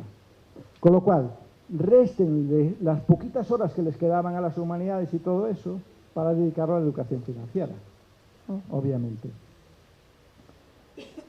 Hay un chiste que publicó un humorista en España, porque ellos dicen que los contenidos obligatorios de esa materia son qué es una cuenta bancaria, qué es un préstamo, qué es una hipoteca, qué es un fondo de pensiones, qué es un impuesto, etc. Los estudiantes, fruto de lo que está pasando en España, le dicen al profesor, profe, al grano, ¿cómo se abre una cuenta en Suiza? ¿Cómo se crea una SICAF? SICAF son las empresas que hacen los ricos para evadir los impuestos. ¿Cómo gestionamos la caja B? ¿Qué paraíso fiscal es el mejor? ¿Cuándo se reparten los sobres? Sobres son los políticos que están siendo comprados. Bueno, todo ese tipo de cosas. Hay muchas cosas de los robos con que sometieron los bancos a las personas y que los estudiantes ahora les dicen, ¿no? Todo eso, etc. Esos son algunos documentos para ver que esto ya venía de atrás, de mucho atrás, que lo tenían en silencio. Son documentos de PISA que habla de esto desde el año 2005 y este año en agosto, en mayo, el 10 y 11 de mayo se celebró en Madrid el primer Congreso Mundial de Educación Financiera. Vinieron todos los grandes representantes de todos los bancos, de los grandes fondos de pensiones, de las agencias de rating, todos esos, etc. Pero muy en secreto para que no se vieran. Pero bueno, algunos logramos hasta el programa de lo que había ahí, etc. Claro, si se dan cuenta, en ese control y reorientación de la cultura escolar, hay grupos y colectivos que tienen voz y otros que no tienen voz. Es decir, todo lo que está decidiendo que es importante para la educación viene de la OCDE, del Banco, del Fondo Monetario Internacional, de las organizaciones empresariales, de la Conferencia Episcopal y el Vaticano, de los economistas neoliberales, de esas fundaciones filantrocapitalistas, de los grupos de opinión más conservadores y neoliberales, del G7, G9 y G20. En esas reuniones hablaron de eso. ¿Quién no tiene voz? Pues mira, el profesorado nadie le está consultando qué está pasando en el sistema educativo y mucho menos qué opina, cómo se podría mejorar. Al alumnado, que les voy a decir, a las familias tampoco, a los sindicatos mucho menos, a las ONG mucho menos, pero es que ni la UNESCO son capaces de traer algún documento a colación de él, etc. La cuarta red, acuérdense, es el credencialismo y de la excelencia competitiva. El sistema educativo va a tener también toda una red. Los estudiantes muy pronto, con edad, van a tener que decidir qué materias optativas hacen y qué especialidades van a hacer. Nosotros tenemos un sistema educativo que era comprensivo, que era hasta los 16 años tú tenías materias optativas, pero no decidías si ibas a ir por letras o ibas a ir por ciencias o ibas a ser por formación profesional hasta los 16 años. Años antes, décadas atrás, en toda Europa, eso se había bajado.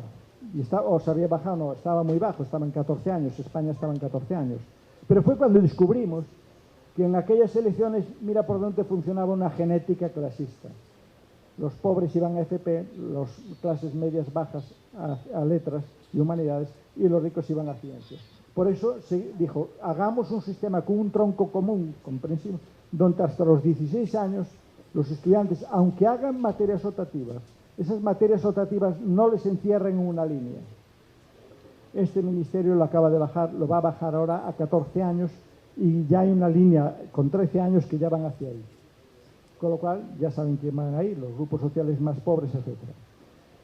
Claro, la idea es convertir el sistema educativo en un sitio donde el alumnado entra y todo lo que hace, elige y cursa, lo hace mirando al mercado laboral. Y por eso, una obsesión que tienen todos los estudiantes en España cuando tú dices, hay un ciclo de conferencias sobre algo, y te dicen, ¿dais algún certificado? ¿No? Es acumular papelitos para intercambiar luego en el mercado laboral, etc. este roto mismo, yo es que estoy enamorado de él, tenía un chiste maravilloso. Al principio de curso, una madre acompaña a su hijo a la escuela y la madre le dice: recuerda que para tu futuro lo importante no es lo que aprendas, sino al lado de quién te sientes. Claro, estamos metiendo el sistema educativo en un juego de la bolsa, donde las familias, en función de la información que tienen, y el propio alumnado, en función de la relevancia de la información que tienen, van a tomar decisiones. En una sociedad preocupada por la justicia, toda la ciudadanía generábamos un sistema para proteger a los grupos sociales más desfavorecidos, que no tomaran decisiones que iban contra sí mismos, ¿no? Pensando a lo mejor en una posible facilidad, es que esto es muy fácil, esto no sé qué. No, entonces decíamos, no, esto es obligatorio para todo el mundo porque esto es básico. Eso todo desaparece y entramos en una especie de juego de la bolsa. La descentralización, la privatización, el control y la reorientación del currículum, ese credencialismo buscando esa excelencia competitiva, excelencia que se mide en función de los títulos que acumulas, lógicamente, y luego el otro pilar que refuerza todo lo demás es la promoción de unas líneas discursivas que refuerzan el individualismo, el psicologicismo, la naturalización y el innatismo. ¿Qué hacen los grupos con más poder económico? Controlar los medios de comunicación. En España, en este momento, por escrito, en papel, no hay ni un solo medio de comunicación mínimamente de izquierdas, porque el más progresista podría ser el país, y yo creo que está en un centrismo con mirada hacia la derecha cada vez más. Los demás ya nada. Tuvimos que irse a las redes virtuales, que ahí es donde aparecen, pero en ellos no.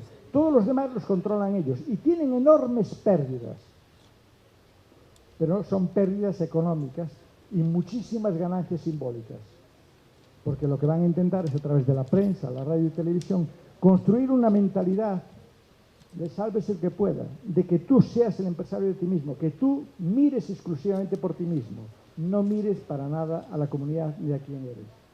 Las editoriales, pues lo mismo. ¿Por qué se promocionan cierto tipo de libros y otro tipo de libros no? Novelas, etcétera, etcétera. Discográficas, productoras y distribuidoras de cine, eso lo saben bien, ¿no? Pues qué tipo de películas hay, funcionan, y vemos cómo controlan los cines, y muchos cines, aunque exista una película que es muy buena, nadie la puede coger porque va todo por paquetes y esta ya la dejan fuera para que nadie la coja, etcétera, etcétera.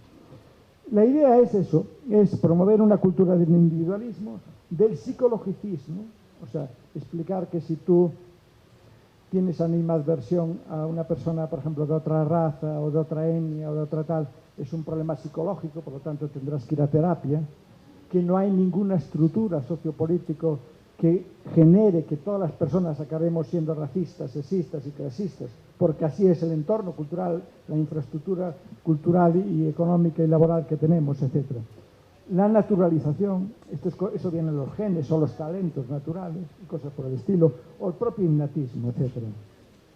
La prueba es cómo la idea es convencer a la gente de que cada uno, lo que somos, lo somos gracias a lo que hicimos cada uno de nosotros por sí mismo, que nadie tuvo ayuda de nadie. Y al final acabas mirando los genes, como los genes es muy difícil porque el mapa genómico está, pues ahora vamos a los talentos, que es lo mismo, pero es igual. Y la prueba es, fíjense cómo volvieron a crecer los test de inteligencia. En España están midiendo el cociente intelectual a los chicos y chicas. Luego que incluso, pues determinadas ramas de la psicología te dicen, tenemos 9, 10 o 11 tipos, ya no sé en qué número va, Howard Gardner, de inteligencias. Digo, sí, pero los test solo miden una. ¿Ves? Es decir, ¿cuál es el peligro? Psicologizar los problemas sociales. Que los problemas sociales son debidos al psiquismo de cada uno de nosotros. Y invisibilizar las estructuras políticas, económicas y laborales que crean todo eso. O incluso, ya lo que va siendo el colmo con todo este tipo de discursos último ahora, que es la neurologización de las soluciones sociales. La neurología lo va a solucionar todo. Todo es un problema ahora neurológico, ¿no? Vean ese tipo de discursos. Y la prueba la tenían. En España hasta hace muy poco todo el profesorado estaba con un latiguillo, una frase, un eslogan. en nuestro sistema tenemos que practicar el constructivismo. Pero era un constructivismo donde tú construís el conocimiento tú solito. Los demás no aparecían como responsables y lo que tenía que ver ahí. Y que conocimiento al servicio de quién y todo eso. No, era un constructivismo exclusivamente psicológico, centrado en sí mismo, etc. O lo que está más de moda ahora, que es la cultura del esfuerzo. Es decir, que mira, el problema que tenemos ahora es que las nuevas generaciones no se esfuerzan y se quedan tan panchos. Y les contaría hasta detalles de discursos de estos bestias como los hicieron, ¿no? Y todo este tipo de cuestiones. Claro, se olvidaron que toda la historia de la educación fue la historia de la motivación y que el motor del comercio es el marketing y que ustedes no podían admitir que Zara o una tienda que tengan por aquí cierra y que dijera públicamente no, tenemos que cerrar porque la población de Caracas no se esfuerza en venir a comprarnos. Entonces diríamos, oiga, ¿usted le pasó algo? ¿Está mal o qué? Dirá que usted nos motivó muy mal y por lo tanto no vemos necesario nada de lo que usted vende. Pues aquí se olvidan de eso, a pesar de que es una educación de mercantilización de todo. Pero este discurso les interesa muy mucho, porque eso significa que asumimos que ya existe igualdad de oportunidades.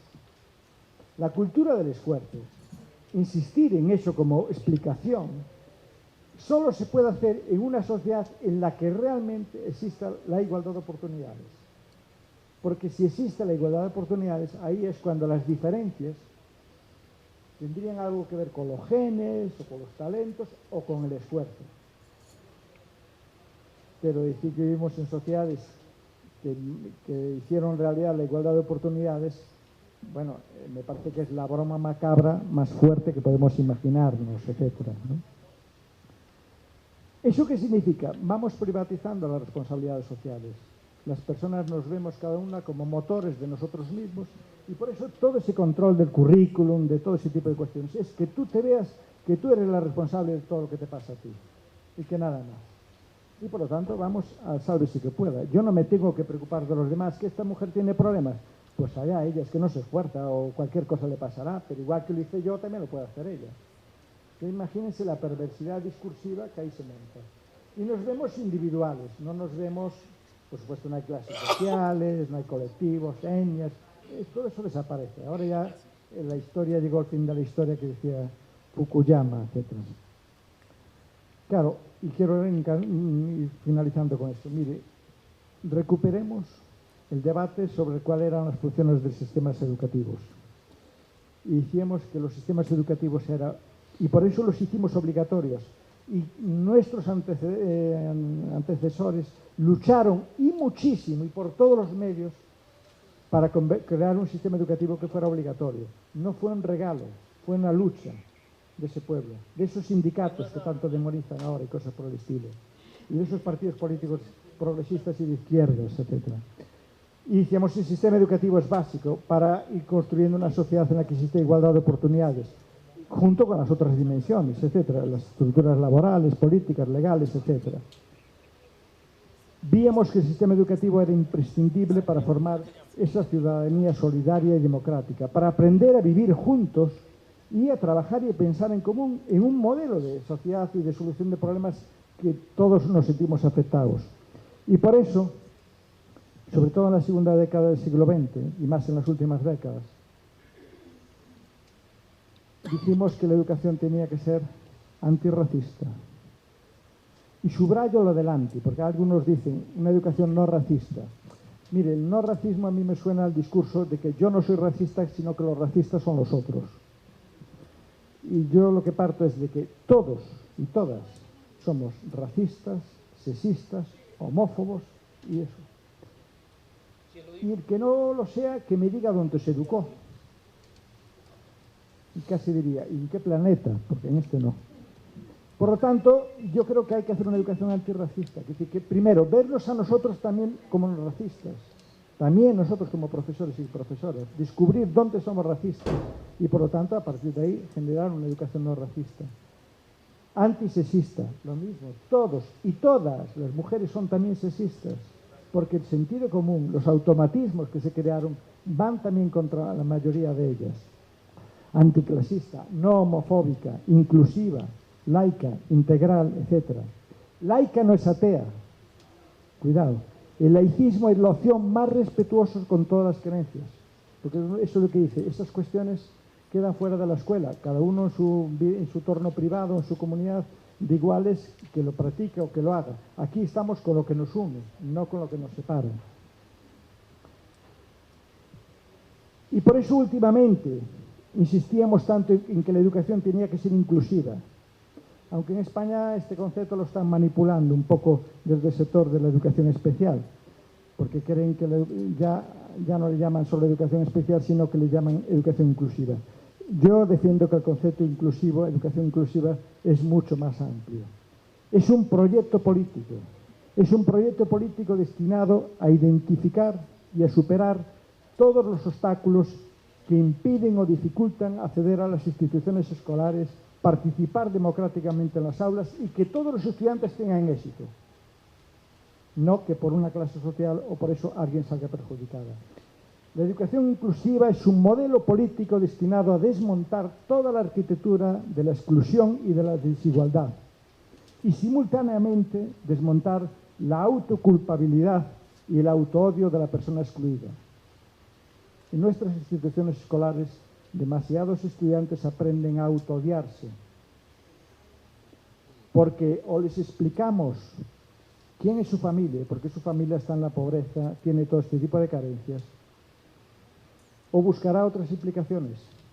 Y si no las encuentra, yo les garantizo que conocí cuando era estudiante y conozco a muchos estudiantes que mienten sobre quién es su familia, porque se avergüenzan de ella, porque el sistema educativo no les ayuda a explicar el esfuerzo que hacen esas familias pobres y que tienen toda clase de conflictos. Las escuelas no son parques de Walt Disney, son espacios para aprender a vivir juntos y a comprender la realidad y las injusticias de la realidad. A comprender todos los niveles de injusticia. Y en los últimos años fuimos perfeccionando y matizando más este concepto, precisamente para no centrarlo solo en un tipo, creer que la injusticia solo era un tipo. Y ya sabemos que la injusticia es política, es económica, es laboral, es social, es científica. Hay demasiada ciencia construida para legitimar la inferioridad de determinados colectivos sociales. Es cultural, es afectiva. Hay muchísimas personas que sufren por no tener cariño, afecto y cuidados, y sobre todo cuidados. Y es educativa. Y el sistema educativo está para ayudarnos a entender y cruzar todo eso. Yo creo que no nos pueden distraer de nuestras grandes metas. Esa es una viñeta de un humorista italiano, donde saca esta foto de lo que fue una manifestación. Millones de personas y un gamberro rompiendo un coche. Al día siguiente la noticia era que los gamberros habían roto un coche y omitieron todo lo otro. Aquí yo creo que pasa lo mismo. Nos quieren engañar con palabras bonitas, empleabilidad y cosas de ese tipo. Y nos están haciendo olvidar eso que decíamos antes. La institución escolar es básica para una sociedad que apuesta por la igualdad de oportunidades, por una sociedad diferente. Yo creo que es posible otro tipo de sociedad y otro tipo de educación pública, pero la respuesta estará en lo que hagamos cada uno de nosotros. Gracias.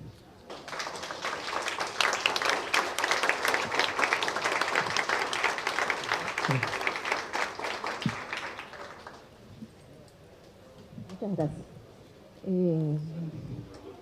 Realmente es impresionante, ¿no? Todo lo que nos acaba de explicar. Y da como medio que susto todo lo que nos acaba de decir. Hay dos elementos que me parece que debemos tener en cuenta para la maestría y para las preguntas que le vamos a hacer al profesor. Primero, la explicación que el profesor nos acaba de dar es una explicación muy metodológica, es decir, nos ha hecho un análisis de cada uno de los elementos de la reforma educativa que está en estos momentos discutiéndose en España y donde el profesor es un militante muy activo contra esa reforma, y creo que la explicación ha sido cómo poder hacer un análisis de una reforma educativa en sentido general. Hay un elemento aquí que me parece que también es interesante, profesor, y es que nos han acostumbrado a que la reforma significa cambio y que el cambio es para mejor. Sin embargo, él nos acaba de demostrar lo que significa realmente una reforma, es decir, que no todas las reformas sencillamente podemos identificarlas como un cambio y un cambio para mejor. Eso es un elemento también que tenemos que tener muy claro. Y lo otro es que yo creo que nos podría explicar usted cómo se ve esta reforma con la situación contextual que está viviendo España hoy. Es decir, nosotros vemos a diario en los noticieros, en la prensa, donde España prácticamente las manifestaciones son diarias y bastantes, es decir, se ve las calles llenas. Entonces, ¿cómo vemos la relación esta que se protesta por la educación, se protesta por la salud, pero también se protesta por problemas económicos graves? Ahora en la misma Televisión Española Internacional ponen personas que están desahuciadas completamente, están en miseria total, es decir, que no tienen dónde vivir, donde están ocupando espacios para poder vivir. Quisiera alguna reflexión con respecto a eso. Sí, eso es lo curioso de todo eso. Después hay ese logo verde.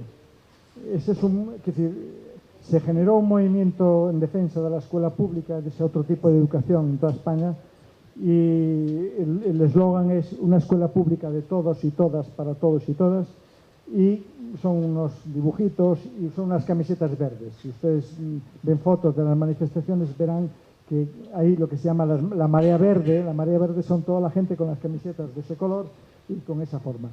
Ahora la medicina copió el mismo modelo y es la marea blanca, es el mismo, con los mismos dibujitos y todo así, pero es en favor de la sanidad pública, en defensa de la sanidad pública, porque también la están dinamitando todo eso, ¿no?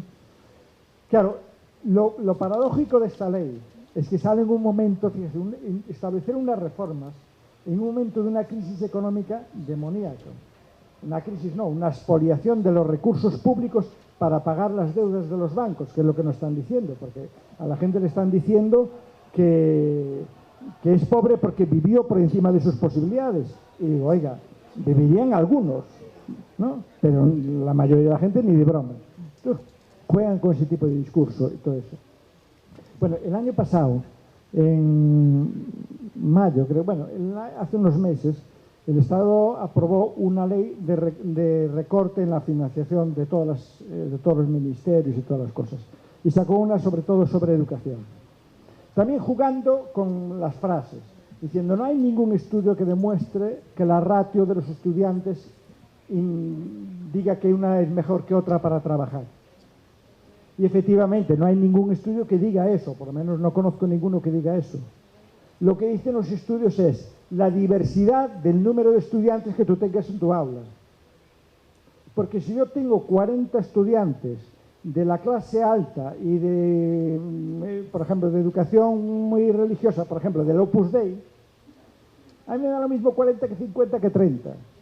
Son iguales, piensan iguales, tienen el mismo capital cultural, los mismos estímulos, el mismo entorno.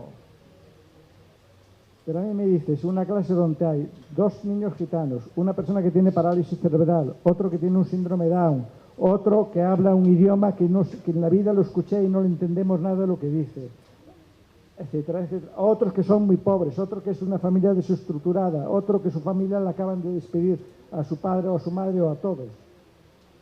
Claro, decir que la ratio a mí me importa es de un cinismo increíble. Entonces juegan con eso. Ahí recortaron eso. Recortaron en profesorado. Mire, en el último año el recorte del sistema educativo fue entre la universidad y el resto del sistema educativo fue de 6.300 millones de euros. Es una cifra escandalosa. Eso significa muchísimos profesores y profesoras menos, muchísimos.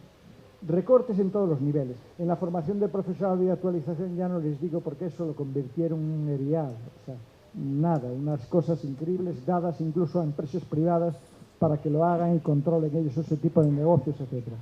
Es decir, son recortes muy, muy, muy fuertes. Claro, y con eso vienen con una ley de este tipo.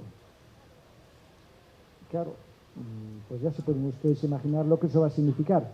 Sabiendo que ahora van a tener otro gasto increíble, que es todo ese Estado que va a evaluar, que va a hacer esas reválidas, son evaluaciones de todos y cada uno de los estudiantes, no son muestras como es el caso de PISA.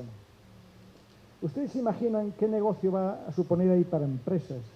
Una empresa que Primero diseña los test para evaluar las matemáticas, cada una de esas materias. Los prueba y mira a ver cómo funciona. Los aplica a todos y cada uno de los estudiantes. Eso cada año. ¿Se imaginan qué nivel de inversión va a ser todo eso? Bueno, pues miren las agencias norteamericanas que se dedican a hacer eso y ya verán qué barbaridades manejan y quiénes son esos grupos. Bueno, yo creo que eso es un gasto nuevo sobre el sistema educativo que había que ir. Ningún país así, Europa, normal, con el que podamos compararnos, siempre hay alguno que anda en esta dirección, pero no tanto, está con esa locura de que tanta evaluación sirva para algo. Porque la evaluación continua de todo eso, lo único que sirve es para cerrar un currículum y dar la sensación de que los estudiantes tienen una buena formación. Yo les pongo un ejemplo. En España los estudiantes para entrar en una universidad tienen un examen que se llama de selectividad y se produce una vez que cursan el último año de bachillerato. ¿Saben en qué consiste el último año de bachillerato? En prepararlos para ese examen. Revisar los exámenes que cayeron en los últimos 10 años y entrenarlos para que pasen esos exámenes. Hasta les ponen ese año muchísimo examen, dicen para que pierdan el miedo a los exámenes y cosas por el estilo. Es una locura, dicen, pero esta era la finalidad de esta etapa educativa. Y solo porque hay eso. Es obvio, piensen, si a mí mis estudiantes, alguien me los viene a evaluar de fuera, yo procuraré que queden bien para ese examen y por lo tanto haré, digo, ¿tú qué les vas a preguntar? ¿Qué suelen preguntar ahí? Pues a prepararlos para ello. España tiene otro problema y es que esta crisis está incrementando la polarización entre quienes más tienen y quienes menos tienen. Cada vez se está produciendo una movilidad descendente de clase, cosa que la gente ya pensaba que nunca se iba a volver a producir, que era que siempre que tú entrabas en algo era para mejorar. Imagínense qué proyecto de vida puede hacer un joven hoy en España que sale, si tiene mucha suerte encuentra un puesto de trabajo, pero ese puesto de trabajo no sabe cuánto le va a durar. No puede planificar su futuro. ¿Qué vas a hacer si tú ahora vives y con esto puedo vivir, pero ¿y mañana? Imagínense psicológicamente lo que significa ese mundo en ese tipo de personas. El último informe que hizo UNESCO sobre la pobreza en España fue el año pasado. Decía que 2.200.000 niñas y niños viven en hogares por debajo del umbral de la pobreza. No viven en una situación límite con la pobreza. A tu niño o tu hija si tú trabajas, pero nada más, no hay un proyecto educativo. Y eso supone incluso un desperdicio enorme de recursos que fue invirtiendo el Estado español. Porque en este momento todas las universidades, todas las especialidades de educación en todas las ciudades españolas hay una especialidad que se llama educación infantil 0-6 años. Ahí es donde están metiendo los mayores recortes, con lo cual uno dice que vamos a desperdiciar la primera generación que tenemos de profesoras y profesores con muy buena formación para trabajar en esa etapa, porque hasta ese momento un poco la formación que había para trabajar en educación infantil, en lo que se llama en otros sitios preescolar, era una especie de educación de primaria rebajada. Pero claro, si tengo una niña de 2 años en clase o de 3 o de 4 años, no sabía muy bien qué hacer, ¿no? Pues, hoy ya tenemos esa generación. El problema que va a tener esa generación es que en la red pública no encuentra trabajo. Imagino que la privada y la de élite se pagará eso, lógicamente, buenos son ellos como para descuidar ese tipo de educación. Y a los otros, pues no. Pero como hay mucha gente que ahora está queriendo al paro, pues ya le dicen, bueno, pues tú... Es decir, no se olviden que la educación infantil tenía 2 razones de ser. Empezó siendo su razón de ser que las mujeres pudiesen ir a trabajar, pero a medida que fuimos sabiendo, acabó siendo que es un derecho de la infancia y que la mujer o no trabaje a mí no me importa. Entonces me importa, pero por otro discurso y con otra razón. Pero este niño o esta niña, trabaje o no trabaje, le pase algo o no le pase, tiene derecho a la educación desde el momento del nacimiento, ¿no? Entonces, no podemos confundir esos 2 discursos, ¿no? Aunque uno pueda ayudar al otro, lo que sea. El básico, el que a mí me preocupa y nos debe preocupar es que la educación es una obligación que tenemos como Estado, como sociedad, para con los recién nacidos. Y máxime si pertenecen a grupos sociales desfavorecidos, porque hasta no piensen que en la historia la conversión de la educación en educación infantil en más educativa era aquello que se llamaba la educación conversatoria, en los años 60, 70, en los países así más desarrollados. Y era para los grupos sociales más desfavorecidos para prepararlos para cuando entrasen en la educación formal, obligatoria, etc., ¿no? Entonces, nosotros ese problema yo creo que en ese momento está consolidado. La amenaza era lo que tú decías. El problema es cómo estamos retrocediendo y se nos están cambiando las cosas y, bueno, la gente está protestando porque mi país está en manifestación constante.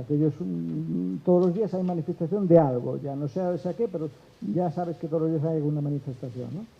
Y entonces, bueno, eso significa el descontento social que hay, ¿no? Pero, claro, el gobierno practica la teoría aquella que tenía Margaret Thatcher. Acuérdense de los 2 tercios. Que decía, mira, el gobierno para ganar y para reproducirse solo necesita 2 tercios de la población, el otro tercio sobra.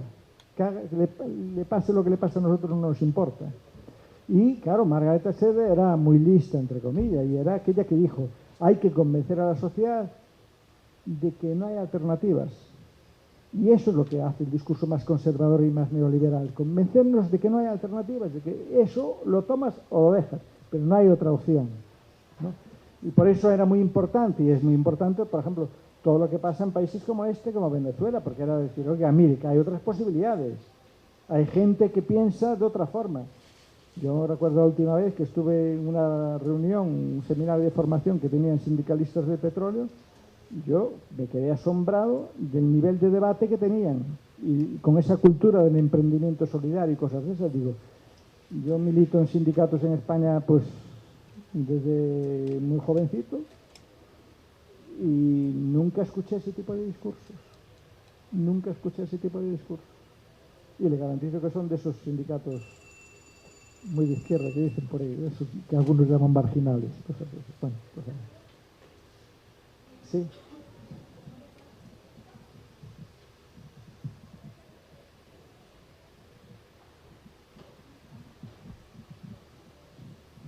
Buenos días, casi tardes a todos. Bienvenido, profesor. Un honor que usted esté aquí con nosotros nuevamente. Parto de la premisa que todo sistema necesita autorregularse para poder persistir, ¿no? Existir. Y que esa autorregulación lleva implícito o tiene la evaluación como uno de sus etapas, ¿no? Entonces, mi pregunta es, si las evaluaciones estandarizadas no son las más idóneas para evidenciar la calidad de la educación impartida, ¿qué tipo de evaluación propondría usted para orientar y redimensionar los procesos educativos en pro de una educación de calidad, entendiendo calidad como la optimización de los procesos mentales de quienes se educan? Sí, yo lo que les planteaba era eso, cómo se estaban desvirtuando las palabras y los conceptos. Entonces, cuando uno critica ese tipo de evaluaciones estandarizadas, da la sensación de que uno no cree que haya que evaluar las cosas. Y lógicamente, yo defiendo que tiene que haber evaluación. Pero yo no sé aquí en este país, pero ese tipo de evaluación del que nos están hablando ahora era el título del tipo de evaluación que se hablaba en España a finales de los 60 y en los 70. Todo eso. Porque a medida que fuimos avanzando, yo me acuerdo en los años 80, no tiene más que ver, por ejemplo, si usted busca bibliografía en España sobre evaluación, se encuentra con cosas como evaluación democrática y evaluación de ese tipo de cuestiones. Y es saber que esa evaluación estandarizada refleja una foto muy parcial que depende muy de un momento, etc. Yo siempre les digo, a algunos de psicología les digo, enterrasteis a Piaget antes de tiempo. Piaget no podría haber hecho ni una sola línea de esa psicología que hizo si le dijeran que tenía que evaluar y diagnosticar a sus niños y niñas con test. Y por eso optó por aquello que se llamaba el método clínico. A mí me preocupa la pregunta, me preocupa si esta persona, por ejemplo, domina la conservación. Entonces le hago la pregunta de 80.000 formas, se los pregunto de 80.000 formas, por si acaso de esta forma no me la entienda, de esta no, etc. Luego en el sistema educativo descubrimos que todos los días teníamos a chicos y chicas en las aulas y que hacían cosas. Y descubrimos eso que se llamaba la evaluación continua. Evaluaciones más de procesos y cosas de ese tipo. Yo creo que hay que ir a ese tipo de cuestiones. O sea, la gente tiene que, si sobre todo en la educación pública, tenemos que rendir cuentas. Yo digo, somos funcionarios, pero no somos autócratas, sino que somos responsables de eso y el Estado yo lo tengo que rendir pública. ¿Qué es lo que hago? ¿Qué resultados tiene? ¿Y qué problemas tengo? Todo eso.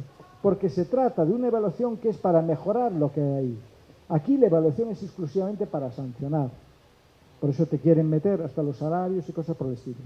Mire, hay una cosa muy curiosa que yo descubrí, bueno, además tuve la suerte de que casi cuando salió el libro me cayó en las manos. Y es una persona en Estados Unidos que se llama Diane Ravitch, que fue una especie de secretaria de Estado de Educación con George Bush y luego con Clinton.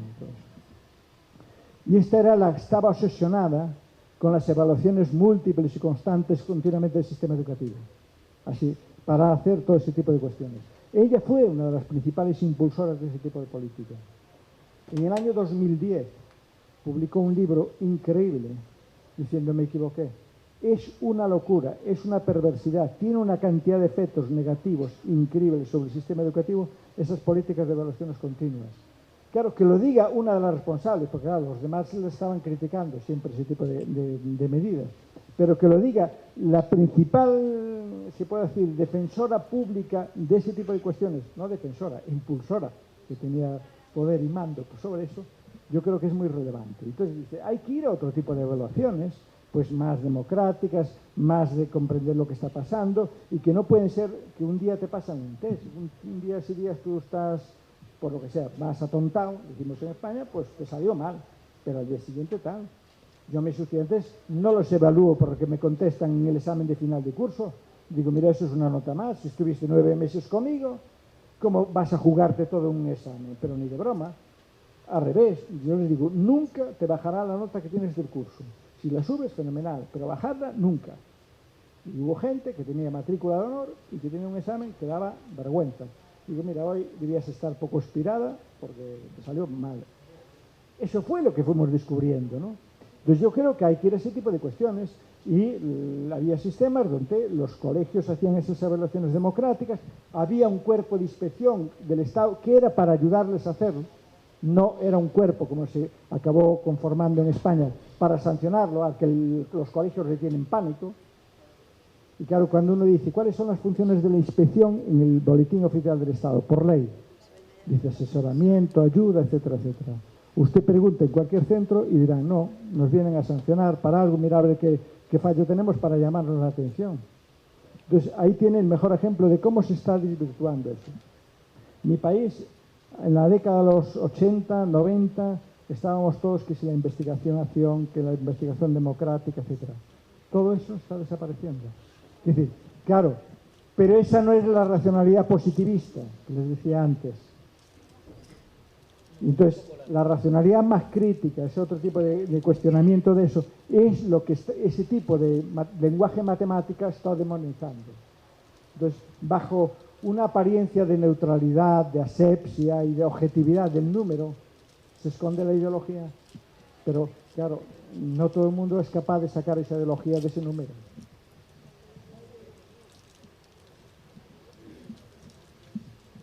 Bien, mire maestro, yo vi una lámina que me hizo mucho ruido, que es donde usted, bueno, primero quería decir que en relación a la evaluación que nuestro sistema socialista habrá que reinventarse una porque, por ejemplo, ¿quién evalúa las habilidades manuales? ¿Verdad? Nosotros necesitamos este socialismo evaluar las destrezas y las habilidades, ¿verdad?, manuales para formar nuestras empresas socialistas, o sea, cosas que necesitamos que los niños vayan aprendiendo, que no solamente es el conocimiento. Entonces, allí tenemos un gran nudo que tenemos que ir resolviendo porque no vamos a evaluar nada más conocimiento. Yo he visto ingenieros que egresan y no saben arreglar un bombillo, no saben lavar la ropa, no saben coser un pantalón, no saben pegar un botón, y a mí eso me llama muy poderosamente la atención porque la educación que nosotros estamos apostando es hacia la vida, ¿no? Más hacia la vida, más que hacia el mercado, ¿no? Entonces, bueno, mi pregunta es la siguiente. Hay una lámina que me hizo ruido. Usted en una de ellas muestra la cuestión de la escolarización, la escuela concertada, la escuela pública, y abajo coloca las escuelas, la desescolarización.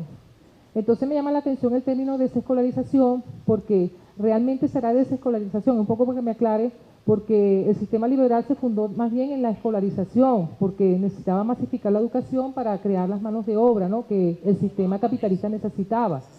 Entonces, cuando usted habla de desescolarización, entro como en contradicción, porque como el mismo sistema liberal o neoliberal está desechando su propio bastión. Que esos chicos y chicas no acudían a la escuela.